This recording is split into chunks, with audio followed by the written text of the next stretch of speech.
जय हिंद। आज हम बात करने वाले हैं जीके से टोटल 20 स्पेशल क्वेश्चन। तो ध्यान से समझिएगा।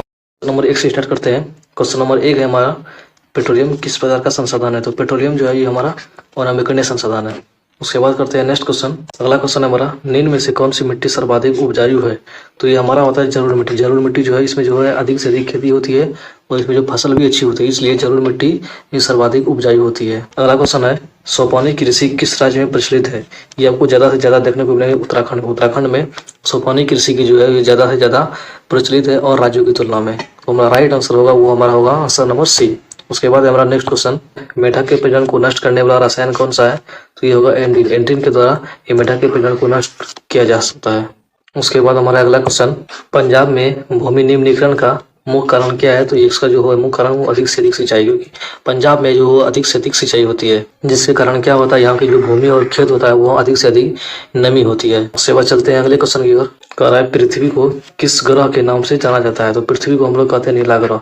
नीला ग्रह के नाम से पृथ्वी को जाना जाता है, इसलिए हम लोग इसे नीला ग्रह कहते हैं। उसके बाद चलते हैं अगले क्वेश्चन की ओर। अगला क्वेश्चन है, बिहार में अति जल दोहन से किस तत्व का संकेंद्रण बढ़ा है। तो कौन सा तत्व सबसे बड़ा है। तो ये बड़ा है आर्सेनिक। बिहार में जो अति जल यानी जो बाढ़ उड़ाते रहता है उससे आर्सेनिक तत्व की जो है उसमें बढ़ोतरी हुई है। उसके बाद नेक्स्ट क्वेश्चन है हमारा, किस राज्य में वनों का सबसे अधिक विस्तार है। तो ये आपको मिलेंगे मध्य प्रदेश में। मध्य प्रदेश में जो सबसे अधिक यानी सबसे ज्यादा वन पाया जाता है, इसलिए भारत का सबसे अधिक वनों का विस्तार वाला जो राज्य है वो है हमारा मध्य प्रदेश। उसके बाद है अगला क्वेश्चन, चरक का संबंध किस देश से था। तो ये हमारा भारत से इसका जो संबंध है, ये चरक है ये आयुर्वेद के बहुत बड़े ज्ञाता थे। आयुर्वेद के मामले में सबसे ज्यादा ज्ञानी यही थे चरक। और इसका संबंध किस देश से है। तो इसका संबंध जो है वो हमारे भारत से है। उसके बाद अगला क्वेश्चन, टेक्सोल का उपयोग होता है। तो टेक्सोल का उपयोग हम लोग करते हैं कैंसर में, यानी कैंसर के उपचार में जो है वो टेक्सोल का उपयोग किया जाता है। उसके बाद है हमारा संविधान की धारा 21 का संबंध है। तो इसका संबंध जो है वो नंबर होगा आंसर नंबर ए, वन्य जीवों तथा प्राकृतिक संसाधनों के संरक्षण से। हमारा सेक्शन 21 यह कहता है कि हमें अपने वन्य जीवों तथा प्राकृतिक संसाधनों की संरक्षण करना चाहिए। ये क्वेश्चन है हमारा, इनमें से ऐसा कौन सा जीव है जो सिर्फ भारत में ही पाया जाता है। कहाँ पाया जाता है, जो सिर्फ भारत में ही पाया जाता है, कौन सा होगा। तो डॉल्फिन ये हमारा तो नहीं होगा।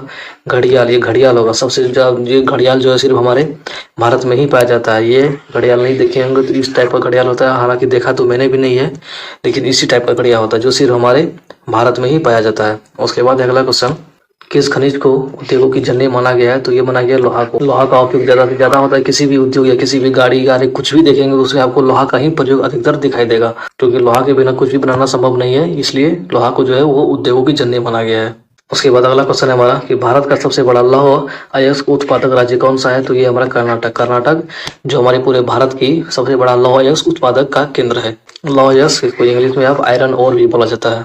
उसके बाद अगला क्वेश्चन है हमारा, मैग्नीज उत्पादन में भारत का विश्व में कौन सा स्थान है। तो ये हमारा जो भारत आता है वो आता है 3 नंबर पे। हमारा भारत जो है वो मैग्नीज के उत्पादन में पूरे विश्व में वो तीसरे नंबर पर आता है। उसके बाद अगला क्वेश्चन, किस राज्य में खनिज तेल का सबसे विशाल भंडार है। तो ये आपको देखने को मिलेंगे असम में। असम में जो वो खनिज तेल का सबसे विशाल भंडार है, क्योंकि यही खनिज तेल सबसे ज्यादा मात्रा में पाया जाता है। इसके बाद अगला क्वेश्चन है हमारा, निम्न में से कौन सा ऊर्जा स्रोत अनवीकरणीय है। कह रहा है अनवीकरणीय को हमको खोजना है, तो कौन सा होगा। जल ये तो अनवीकरणीय नहीं है, सौर भी अनवीकरणीय नहीं है, पवन भी अनवीकरणीय नहीं है, कोयला ये अनवीकरणीय स्रोत है, यानी ये अनवीकरणीय ऊर्जा स्रोत है कोयला। ये आप लोग ध्यान में रखिएगा। इसके बाद अगला क्वेश्चन है हमारा, उड़ीसा किस खनिज का सबसे बड़ा उत्पादक है। तो ये है मैग्नीज। मैग्नीज यानी हमारा भारत जो है वो मैग्नीज उत्पादन में तीसरे नंबर पर आता है, और सबसे बड़ा भारत में जो सबसे बड़ा राज्य है वो उड़ीसा है जो मैग्नीज का उत्पादन करता है। उसके बाद अगला क्वेश्चन है हमारा, क्वेश्चन कह रहा है कि भारत में किस स्थान पर पहला परमाणु ऊर्जा स्टेशन स्थापित किया गया था। तो ये क्या किया था, तारापुर में। तारापुर में जो है वो भारत का सबसे पहला परमाणु ऊर्जा स्टेशन बनाया गया था। अभी तो और भी ज्यादा है, लेकिन सबसे पहले जो बनाया गया था वो बनाया गया था तारापुर में। उसके बाद अगला क्वेश्चन है हमारा, एल्यूमिनियम बनाने के लिए किस खनिज की आवश्यकता पड़ती है। तो ये पड़ती है बॉक्साइट की। बॉक्साइट से जो है वो एल्यूमिनियम की प्राप्ति होती है, यानी एल्यूमिनियम का जो अयस्क होता है वो क्या होता है, बॉक्साइट ही होता है, क्योंकि अयस्क उसको बोलते हैं जिससे किसी चीज की प्राप्ति होती है, यानी बॉक्साइट से जो है वो एल्यूमिनियम की प्राप्ति होती है। एल्यूमिनियम का जो अयस्क होता है वो बॉक्साइट होता है, और इसलिए एल्यूमिनियम बनाने के लिए किस खनिज की आवश्यकता पड़ती है, तो बॉक्साइट की ही आवश्यकता पड़ती है। ये था टोटल 20 क्वेश्चन जीके से, मैंने अच्छी तरीके से बताया। इसे आप चाहे तो कॉपी में नोट भी कर सकते हैं, और यदि आप चैनल में नए हैं तो प्लीज चैनल को सब्सक्राइब करें, क्योंकि हम ऐसे ही जीके से क्वेश्चन हमेशा और जीएस से दोनों लाते रहते हैं। धन्यवाद।